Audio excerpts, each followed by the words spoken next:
Hey, good morning, good afternoon, good evening, wherever you are. Welcome back to another Red Pill Religion podcast, Red Pill Religion, where we are dedicated to the proposition that you don't have to be religious. You really don't. That does not, however, mean you get to lie about history, science, and religion or religious people. So please support our work on redpillreligion.com. There on redpillreligion.com, you will find our videos get posted daily, mostly by Oda St. Oda. Thank you so much, Oda. Love you, sweetie. Along with some work by Andrew Strutelites and John Bosco. We have occasional articles. We're interested in more. All our videos go there. Find our donation button with PayPal, Patreon, Bitcoin, and Maker support there. Also find us on Gab AI at Red Pill Religion. Find us on Maker support at Red Pill Religion. And here on YouTube, please give us a like. Please give us a subscribe. Please tell your friends, your enemies. We could use your spiritual as well as financial support. And yes, we talk to people of all religions here. In fact, an unusual circumstance today is that we essentially have, I'm completely outnumbered today. First off, we have our deist friend, Mr. Brass. Say hi to everybody, Mr. Brass. Hello, everyone. I am Max's crony. You are my crony indeed, and you do everything I say whenever I say it. Now drop and give me 20, Mr. Brass.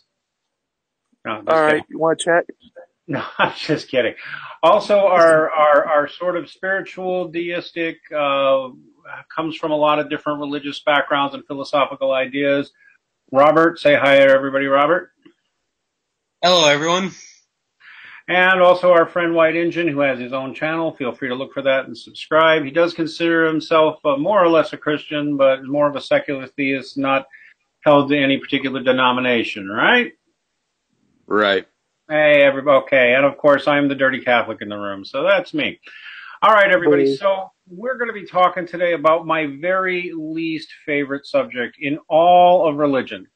I hate the topic of creationism more than any other topic as involves science, religion, or anything else. And I guess I'll start by telling my own story that because I'm going to be hard on some creationists here, but I want them to hear it and to hear exactly what I'm saying. I don't actually care at this point in my life, having listened to many creationist debates, having read creationist tracts, having had creationist friends, including, and talking to some amazingly interesting creationists, including a physicist with multiple, successful patents to his name and a very stellar scientific career, who's still convinced of the 7,000-year-old Earth anyway, and he's prepared with an armload of data as a physicist to tell me. Wonderful gentleman, no interest at all. What I told that gentleman was what I tell every single other creationist. At this point, and I think this is true for a lot of people, even if the young Earth creationists are right, and I used to even say this was when I was an atheist, but really, I mean, if you understand science, you have to be able to say, well, they could be right. Maybe all the other data we have is wrong and has been lied to. You have to give that as a philosophical point. But at this point, even if they're right, I just don't care. I don't want to hear it anymore. I literally don't care anymore. They think it's very important, but here's the truth about me. I grew up in I don't know, there wasn't a lot of religion early on, but by the time I was like 8 or 9, my parents were pushing religion on us. Background was King James Bible on one side and Presbyterian Calvinist on another, and I grew up in the 70s, and even then all the adults around me were like, there is no real conflict between evolution and the Bible. So none of the adults in my life growing up cared that much about it. I eventually decided I didn't believe the Bible anyway, so I didn't care. But then over the years, I had more than one young Earth creationist approach me when I was an atheist or just an agnostic unbeliever and try to convince me that the Earth was 7,000 years old and that the tale of Genesis matched perfectly, chronologically and scientifically exactly what had happened. And they would bring this to me, and they would want to argue with me about it, and they would strong-arm me into reading some materials, and I would watch creationists debate with atheists. And I hated watching creationists debate with atheists, because the atheists were idiots and lost more often than they won. But that just made me think, wow, these atheists are morons who don't know how to have a proper debate. And the creationists, what I thought at the time, this isn't an accusation, this is literally what I thought. I thought the creationists have read this book a certain way and have decided to try to make the facts meet it. They're not open-minded. They're just going to always go back to their assumption of their 7,000-year-old Earth or whatever it is, because they've already made up their minds, and they've tried to make it fit to their book. A book at the time I thought was a fairy book. So, but the bottom line is I had multiple creationists try to bring me to God and try to bring me to Jesus by convincing me that this tale of evolution is not true. And I can tell you that every single time I heard that, it backfired on me and made me think Christians were insane. And I know for a fact that there's a lot of atheists like that now. Creationists, even if you're right, you may be driving people away anyway, because there's so many other ways of reading the Bible that even me as a believing, someone who eventually came around, the evidence convinced me there had to be a God. After further investigation, the evidence convinced me that there had to be a Jesus and that the resurrection had to have happened. I've come to accept the evidence on this. But like the creationist debates just drove me away from the whole religion and made me want to have nothing to do with it. And I would see a creationist coming, and even to this day, I kind of have that attitude. Oh my God, he's coming to me. He's going to try and convince me that his reading of Genesis is the scientific account of reality. And I just want to run. I know I'm not the only one who feels this way. And I'm prepared to admit up front, the young earth creationists may be right, and I just may be too brainwashed by what I was taught growing up. I literally don't care anymore, guys. I wish y'all would find something else to debate. I really do. I have a few books that I put in the low bar, and then we're going to talk about it as a group. See Genesis and Creation by Michael Heiser. I believe he's some kind of Protestant, but Injun recommended him. It was either Brass or Robert who recommended Tremper Longman III's How to Read Genesis. My own recommendations are Bishop Barron on Misreading Genesis. This is a Catholic bishop who goes into it. He gives a very beautiful read of Genesis too. So even if you're Protestant, I think you'll like his way of explaining how to approach Genesis. Unless you're a young earth creationist, in which case you'll just get mad at him. But I mean, it's still a very beautiful read. And one other thing, please look for this book, Genesis and the Big Bang Theory, The Discovery of Harmony Between Modern Science and the Bible. I got this recommendation from a friend who's an astrophysicist named Sarah Salviander. She says his stuff is perfect. It matches everything she knows as an astrophysicist who studies supermassive black holes 7 billion years out. That's what she does as an astrophysicist. And she says Gerald Schrader's right on the money, or Schroeder. He's Jewish, by the way, Orthodox Jewish, I believe. Will tell you that the book of Genesis matches perfectly the 14 billion year universe and the age of the earth and the rise of evolutionary forces bringing man. He'll tell you how that matches Genesis perfectly. I actually don't particularly want to debate him either. If you're a young earth creationist and you want to go debate Gerald Schroeder, have fun. I can't think of a single topic that interests me less spiritually at this point. Really and truly, all this debate did was make it harder for me to become a Christian because it was such a massive annoyance and distraction. I literally don't care anymore how anybody reads Genesis. I really don't. If you come to me and say Genesis proves that, the earth is really 100 years old, I'm like, okay. Genesis proves anything. I don't want to hear it anymore because I've been ruined by the endless creationist versus atheist debates, and ruined by all the atheists who come up to me and start mocking me for my creationist beliefs and demanding that I explain the creationists and that I do something about the creationists. Or worst of all, the horrible atheist jerkwads who say, yes, you are. You don't know science. You believe in a 6,000 years old earth. Oh my God, it's so horrible. Atheists, when you start talking about creationism, that's another reason why you are unpopular as atheists. Let me give that to you again. Atheists, your obsession with creationism is one of the reasons people don't like you. And a lot of people don't like atheists. Most people don't, in fact, according to surveys, still today in 2018. And it's not because you're challenging their beliefs. It's because they literally don't give a shit about this creationist debate. They don't care. You do. It's like a weird jihad you have, Mr. Atheist, to be so obsessed with this This is why I really don't think much of, like Paulo G is out there, and he and his girlfriend seem like nice enough people, but their obsession with this is actually offensive. After you've had your third or fourth run at taking apart the creationists, do you ever go and find somebody smarter than this? Here, like I've mentioned, here's a Catholic, here's a Jew, a really smart Orthodox Jew. Here's an astrophysicist. Go talk to her. Here's another guy with a PhD who spent his whole life studying the Bible, going over how to address things like Genesis, not young earth creationists. All these things. Here's a Catholic bishop going into how stupid it is to read Genesis like a science text and as if it's a literal perfect accounting of the biological events and processes. All these incredibly smart sources and more, all the most learned Christians could tell you all these things. And there you guys are still worrying about the creationists. I've had enough. At this point, I kind of want young earth creationism in my science class just to give the finger to atheists who think they're the science defenders. They're so nasty. They're so hateful. And by the way, atheists routinely misexplain and misrepresent the contemporary field of evolutionary biology, including, by the way, guys like King Crocoduck. Just misrepresent what contemporary evolutionary biologists are all about. There is nothing good about the creationism versus atheist debates. They don't help science. They don't help religion. They don't help society. They don't do anything but give obsessive autistics something to fight about. That's what I think. I open the floor to further discussion. Or did I say it all there and we'll all just go home? Robert, what do you think? I feel like the whole creationism versus atheist evolution, so to say, it's all it's done is just fueled one extreme to another. Like how fascism fuels communism and communism fuels fascism. Same with creation versus evolution.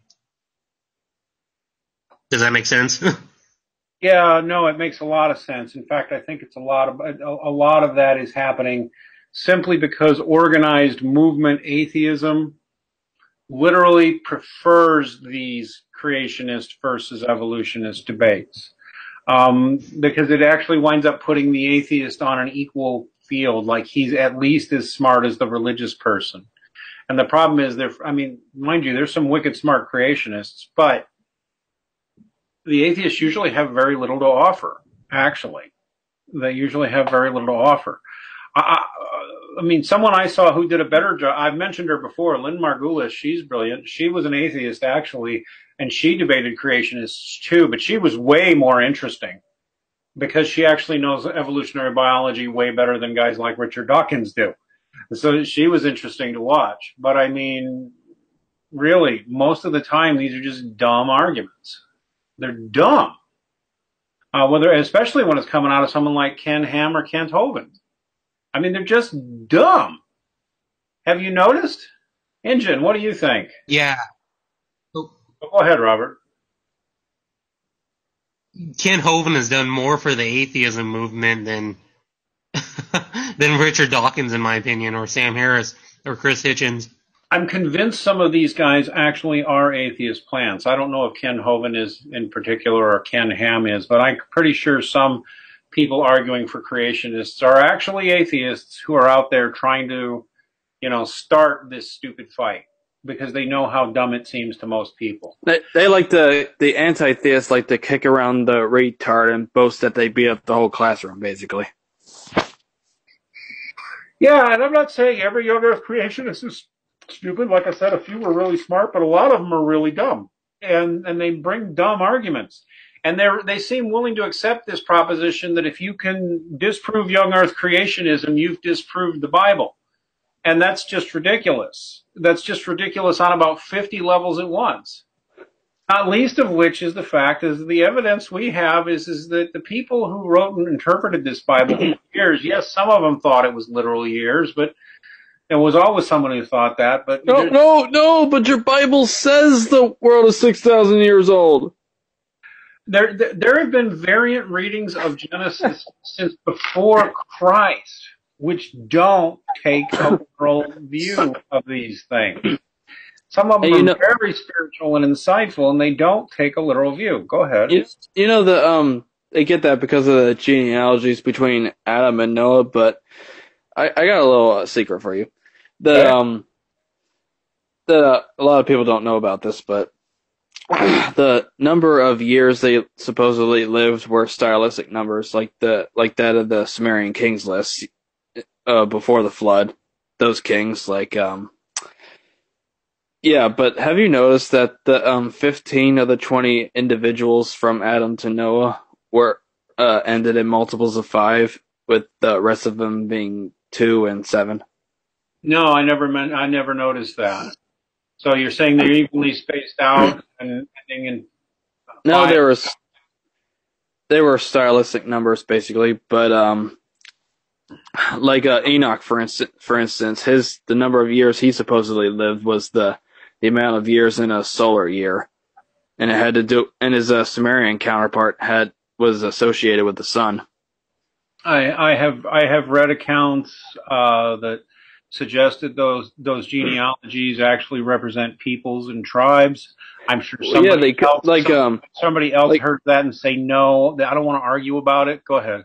Like, I tend to think those individuals from Adam to Enoch anyway. I tend to think Enoch was Krishna, but anyway, those other individuals, they were probably Paleolithic cavemen and Neolithic farmers, separated by tens of thousands of years, with the last few individuals being Mesolithic or Neolithic farmers, or any individual who changed the world in some way, like invented big game hunting and stuff like that.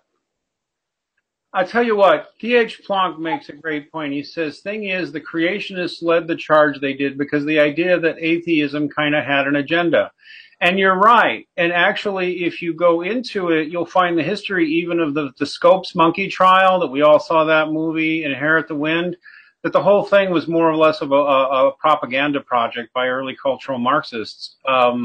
Because not that many people had ever been into the creationism versus evolution thing to begin with. They really weren't. There really wasn't that much widespread protest against evolution. It was mostly ginned up. And, I mean, I can tell you that in Catholic schools, because I've talked to people who are there, while the Scopes monkey trial was happening, the Catholic schools were already quietly teaching evolution and wondering what all the fuss was about. You know, and this is going to have been true in other religious schools too. This was a fight that ideological atheists, i.e. cultural Marxists in most cases, picked. They wanted this fight, and they keep having this fight over and over and over again. And it's because they want to serve the narrative of Christians who are anti-science and stupid and primitive. That's what they want to keep doing. This is also why atheists are so obsessed with this when they're not obsessed with, I don't know, witchcraft, astrology, tarot, fortune telling, all that stuff. You know, they're always worried about, because there's people in government doing all that stuff, sometimes in high office, and nobody says a word, and they think that's just their thing. But somebody gets Christian on you, and they're suddenly dangerous. It's all part of a narrative. A cultural Marxist narrative that, by the way, many libertarians play into. So yeah, it's a fight they constantly want to have. And it's something that I wish more Christians would just say, you know what, that's a tar baby. I'm not interested. I'm really not. Because, you know, you can't rule out the possibility of a 7,000-year-old Earth and that everything else we know we've been lied to, or deceived, or just been confused. Maybe. It's just a mountain of evidence. It's the mountain of evidence against it. Yeah, you know, I rank it just about on the probability of, you know, we all been lied to about the shape of the Earth. I pretty much rank it on that level. Yeah, on the other hand, we have these nut job fundamentalist atheists, like, let's say, a godless engineer. Literally, I remember having him on a stream, and he really upset me because he was just being so horrible, awful. Literally, at one point, I remember him asking me, you know, if I believe in evolution. I'm like, yeah, pretty much. You believe it or don't you? I'm like, well, you know, 99% sure, you know. I believe it 100%. Like I had said something wrong. Like I had. He asked you if you believed the world was round. Yeah, he might have asked me that too. And it's like, does he not know how to think? Yes, I believe the Earth is round, and yes, I believe in evolution. I also know that I could be wrong about these things. Don't Max, you don't believe the Earth is flat? Godless engineers lurking in the comment section, I bet, right now, or the chat. I actually banned him and asked him never to come back if he's not prepared to apologize and retract his absurd claims about my child. I'm going to have to find him and ban him again. So if you see him, let me know. That man went way past the bounds of anything civil there. These people and his friends, any of these people spreading this narrative that it is child abuse to teach your child to defend himself and his beliefs. Apparently, he thinks you're indoctrinating your kid into hating atheists. Specifically in the video, it said, are we supposed to hate atheists? No. So I made it really clear, and I tell him never to hate atheists. Just don't believe them, because they lie, and they say things like, there's no evidence for God. That's always a lie anytime anyone says it, Mr. Atheist, Mr. Godless Engineer. Every time you say there's no evidence for a God, you're lying, sir. And I want everybody to know that, not just my child. There's evidence. The only question is whether you find the evidence convincing or not, and you're not the avatar of science. And you definitely don't, as atheists, get to tell the rest of us what to teach our kids. Stay away from our kids, you atheist creeps. And Godless Engineers, stay off this channel. I'm serious. If I find you again, I'll ban you again, and I'll get a restraining order against you if I have to. I mean it. Get away until you're ready to apologize and leave my kid alone. You and all your friends. Anyway, but he was treating it like literally, like, I know it's true. I'm like, really? You just know? You've gone and, I didn't say it, but I'm like, how can you do that to somebody? Confront them as if they are heretics who need to be smited if they don't believe in evolution. That would make me want to become I mean, when I had that conversation with him, I was tempted to say, you know what? You've changed my mind. I'm now a young earth creationist. When somebody is that nasty and so that intolerant and that hateful and that, convinced of their rightness, crap, I'm ready to believe that, in the thunder gods and the Norse gods came in and it was Freya vomiting that made the earth. I'll believe that before I believe evolution if atheists are going to be that way about evolution. As a bullying tactic is what I'm saying, is what they do. Nobody's required to believe anything. You understand what I'm saying? Evolution is kind of an inescapable fact by now. I guess it really just depends on what you mean by it. It really does depend. I mean, we've known that we've had heritability and change over time. We've known that for thousands of years. And nobody's disputed that heritability and change over time are real. So what is left to argue about except the fine details? The biggest thing that bothers me is I don't care if people believe the Earth is 6,000 years old. Tell me what bad happens as a result of that that's worse than the result in, let's say, believing in astrology, which a lot of people do. Why is that worse?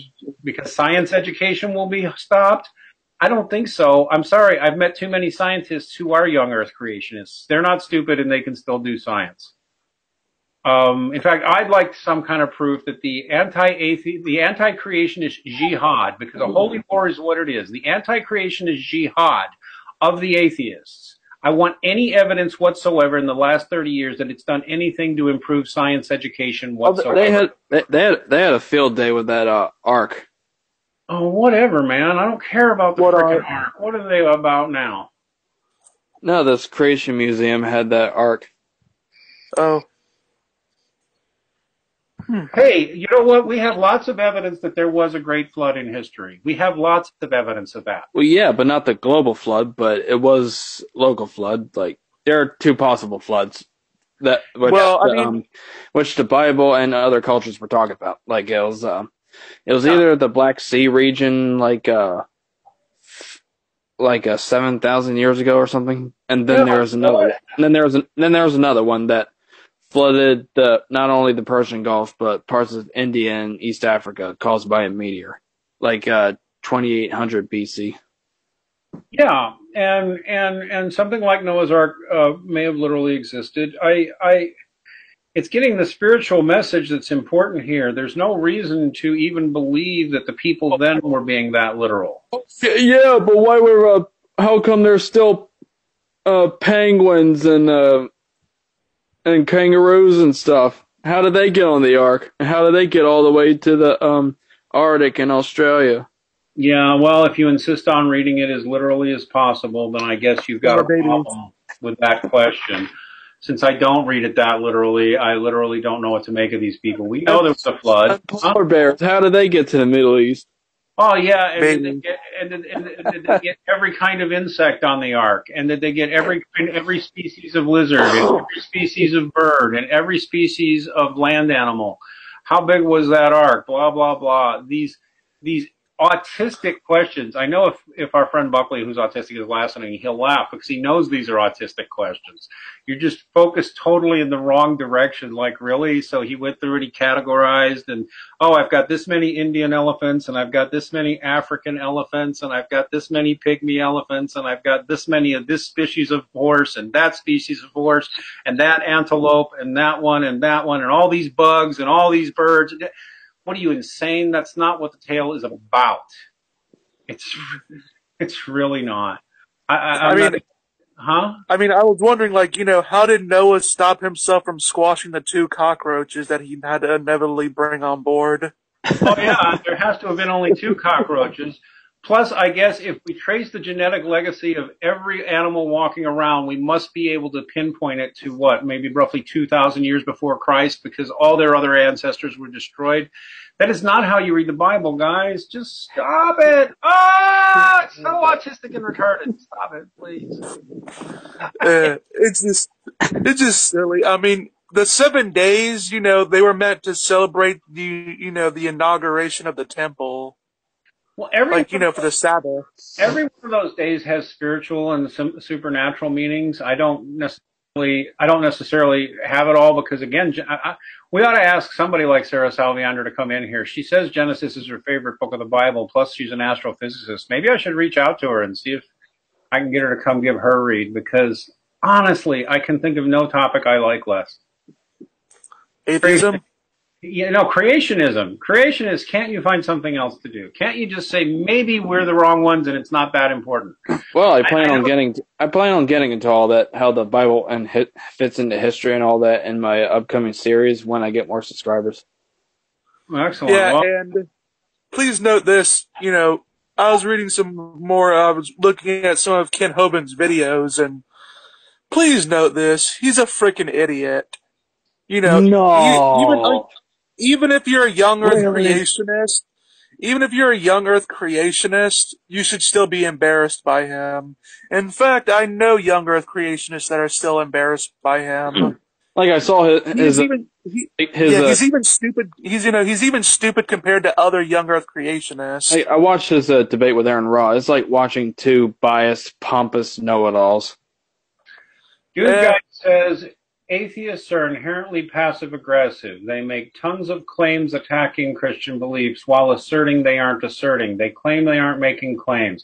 And Dude Guy plus everybody else listening, there's your clue. When the atheist is being obnoxious, you realize he's not confused. He's up his own butt. And once you realize he's up his own butt and not there for a conversation, your best response is to start getting skeptical of everything he comes out of his mouth. And to start noticing atheists make claims all the time. They all do it. They all do it constantly. And they get really mad and defensive when you call them out on their claims, which is why you should do it to them at every opportunity. Makes a claim that the Bible says the earth is 6,000 years old. Really?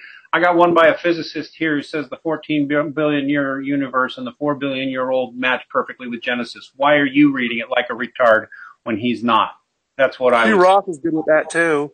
Hugh Ross is another good one. Who are you to say? Really? Who are you to say, and who are you to tell us what to believe? I don't think Hugh Ross has any respect at all for Ken Hovind. No one does. And it's also inspiring philosophy.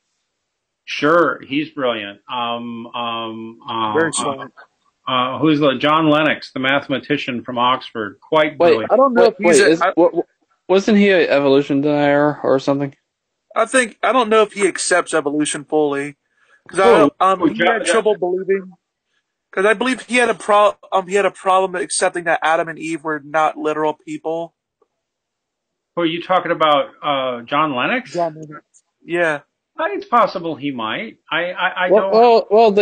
Adam and Eva could have been real people, but they would have lived 50,000 years ago, and they definitely wouldn't have been the first humans.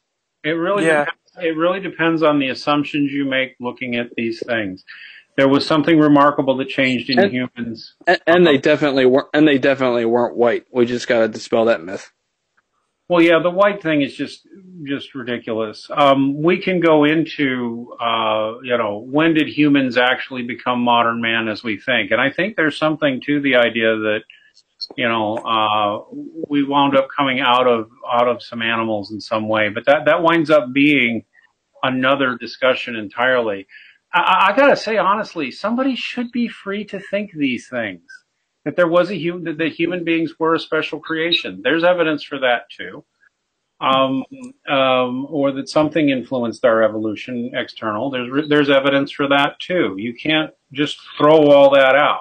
You know what I find funny about this whole thing too, though? It's the funniest thing, like when you read Young Earth Creationist Apologetics, and some of them will actually use the fine-tuning argument, unaware that a lot of the fine-tunings are completely dependent on the fact that the Earth being billions of years old. I mean, the universe being billions of years old. Yeah, exactly. It just, I mean, I think, go ahead. Yeah. Well, I mean, it's just stupid overall with watching like Kent Hovind and Aaron Raw, because really the entire thing was just them disagreeing over like how, a tree and like, I don't know, some sort of lizard or something are related. Eukaryotes. Like every time he kept saying, try taking a drink every time he said pine tree. Like a squirrel on a pine tree or an elephant in a pine tree. Like, Aaron Raw, are you drunk? And he called that a religious belief. To believe, it's just, it was just a big hour or so or nothing. It's such a pointless debate. It winds up drawing in a certain type of Christian who's very well-meaning and very naive and thinks he can just explain this and doesn't know that he's frequently dealing with people who are not honest on the other side. Then there's that other kind of debate where everybody just ends up agreeing on everything. Like Sygart and Crocoduck ended up agreeing like 90% of the time. Well, I think Crocoduck did that on purpose, but whatever. And the people were admitting that they like drama in the comments, like, come on, where's your disagreements at? All right, see, now there is that. See, and I can never decide because lately I've been saying I'm going to try and get nicer. I really have. I'm trying to swear less. I'm trying to be nicer more. Enough people have told me I need to calm down and that I've made my point, so I'm listening. I'm trying really hard. At the same time, I have to point out one of the reasons the Red Pill Religion Project chose a provocative tone is because we know a lot of the audience likes that drama and likes that kind of Jerry Springer approach. Jerry. And all these atheists are popular just because they're snotty. And so actually, I know that's why we upset them. We're snotty to them and the way they're snotty to others, and they don't like it. But I am trying to get nicer.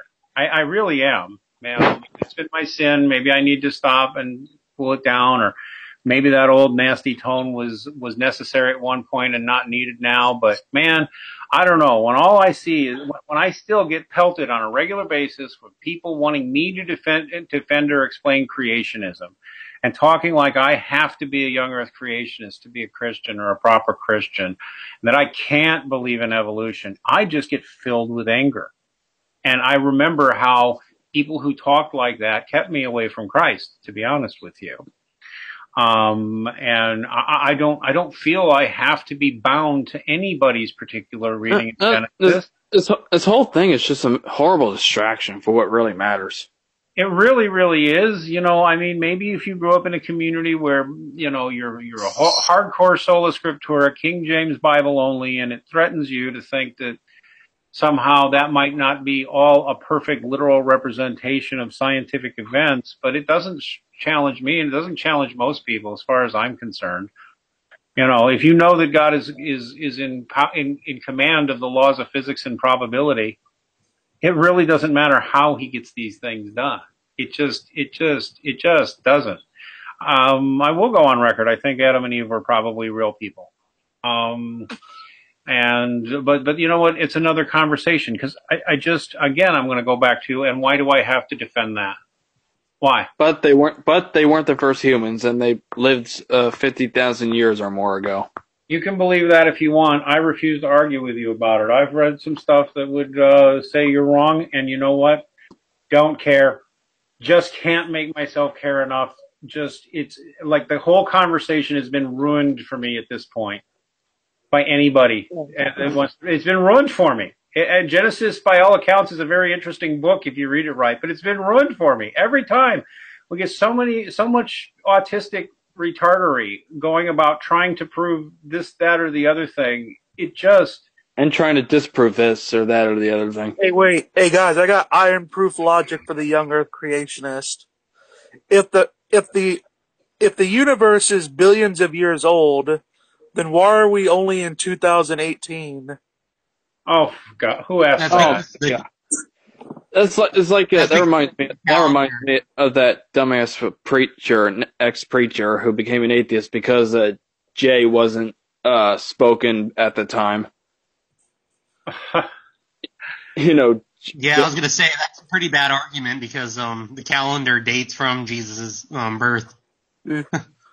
It's Anno Domini, year of our Lord. People will pick whatever weird excuse they want. I sometimes feel some sorrow for somebody who came up in a fundamentalist background because they have this belief that the Bible has to be self-explanatory. That's what most anti-theists are. Former fundamentalists. That explains their behavior and their psychology very well. Either that or ex-Catholic. Well, the ex-Catholics usually had a crap education and poor catechesis and are still working out their daddy issues. Oh yeah, poor little me. I went to Catholic school. I'm an atheist, but I'm still in Catholic school. Oh, poor me. Oh, and the nuns were mean to me. And I had 12 years of theological training. I've heard them try and pull that line because you went to a crap Catholic school and didn't get a very good theology education or didn't pay much attention. Some give me that same line I heard before. That I was a preacher for 30 years, man. 30 years. Oh, now it's fairy tale bullshit. Who did you get your education from, sir? That'd be my question. Go ahead. What is a T-Rex's favorite thing to eat? What? Watermelon. Lame. I don't get it. Young Earth creationist. Okay. They believe that, before the fall, dinosaurs didn't eat meat. Oh, yeah. Oh, I see. Yeah, I got it. It was pretty lame. They must have eaten it. Oh, yeah, some anti-theistic evolutionists insist that think that the fact that dinosaurs were more bird-like than we imagine them to be is somehow a threat to them. Well, that's the thing, and their claim is that if you allow young Earth creationism to even be thought about or acknowledge that they might have a point about anything, the children will not be able to learn science properly. Well, the problem is I've been hearing that for 20 years. There's very little creationism in the schools, and science illiteracy is at an all-time high. Please present the peer-reviewed studies which show that being exposed to young Earth creationist ideas make people incapable of doing science. I want to see those studies. You know what? They don't exist. And if anything, it turns out, you know who your best kids in science education are? They're creaming it all over the places and have been for years at science fairs as well as spelling bees and everything else. Christian kids who are homeschooled just run away with science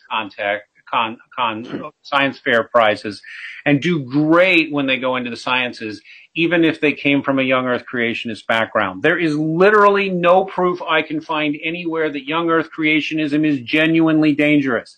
I asked Paulogia or Crocoduck right now publicly, find me the peer reviews. Please prove the extraordinary claim that young Earth creationism is dangerous to science.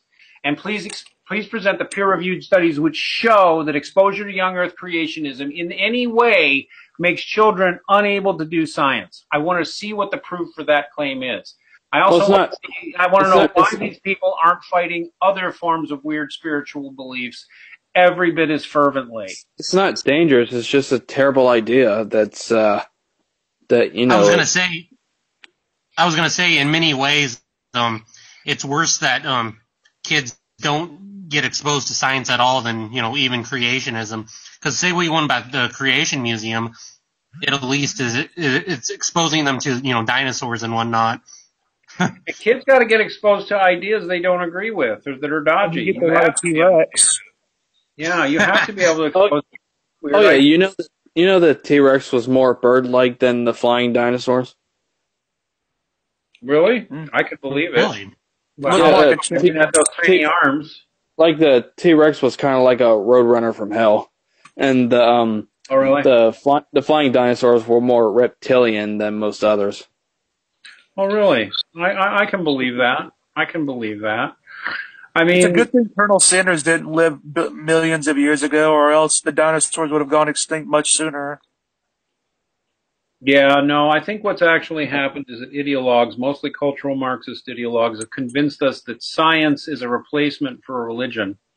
And that's why they also like any kind of religion versus science debate. It's inherently dishonest. Religion. Well, yeah, people have been predicting this since the 19th century, that science would replace God or something.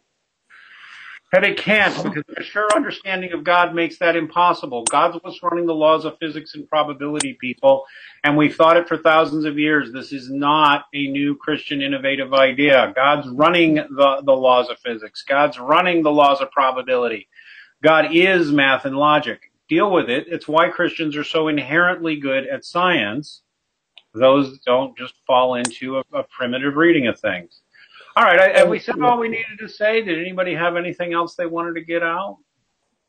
Yeah, I mean, if you want to watch a good documentary on the young Earth creationism, just watch the Flintstones. Robert, did you have anything you wanted to add? No, not really. Other than like I said, going back to the idea that even if kids are being exposed to creationism, it's still ultimately better than not teaching them science at all. Because part of the reason, when you look historically, part of the reason why science didn't develop anywhere else but Latin Catholic Europe was because many, like the Islamic world and the ancient Greeks, they just didn't invest in like university systems and science and that help build science. So Exactly. you do need that strong structure, Agreed. Ingen, you got anything else to add? Hey, you didn't rip into Ken Ham or Ray fucking Comfort. Well, I think I just mentioned how dumb they are. I don't, and I gave smart choices. I'd rather that Ken Ham and Ray Comfort not even exist. Really, they do nothing but damage with what they do. And I'm actually convinced that atheists give them money and keep them going because they want Christians like that to be popular and to pick up all the. I really think that happens. Call me crazy. Call me a conspiracy nut. All right, everybody. Well, listen. Tomorrow night we got Jason. Jason's finally going to be joining us to talk about the UFO phenomenon. He's an ex-atheist who got tired of the closed down, locked down, narrow-mindedness of the atheist community. So he's that agnostic who does UFO stuff now. I'm looking forward to bringing him in. On Wednesday, we're going to have John Wright as usual. On Thursday, are we doing the final installment of the Dark Matter 2525? Well, it'll be final depending if you bring Tiger or not. Okay. Yeah, hopefully. We will hopefully on Thursday have the final beatdown of Dark Matter 2525. We do in fact continue to mark all of our videos as Creative Commons. We encourage you to download them, mirror them, and put them up anywhere else. Because bless you. I'm going to mute people because there are always efforts to censor us and always efforts to take us out. That's why we give our material away free of charge.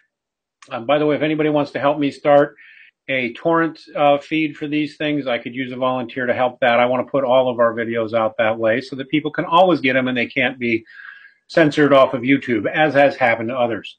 All right, everybody, please give us a like. Please give us a subscribe. Please tell your friends or enemies. We will be back here tomorrow, as we are every night.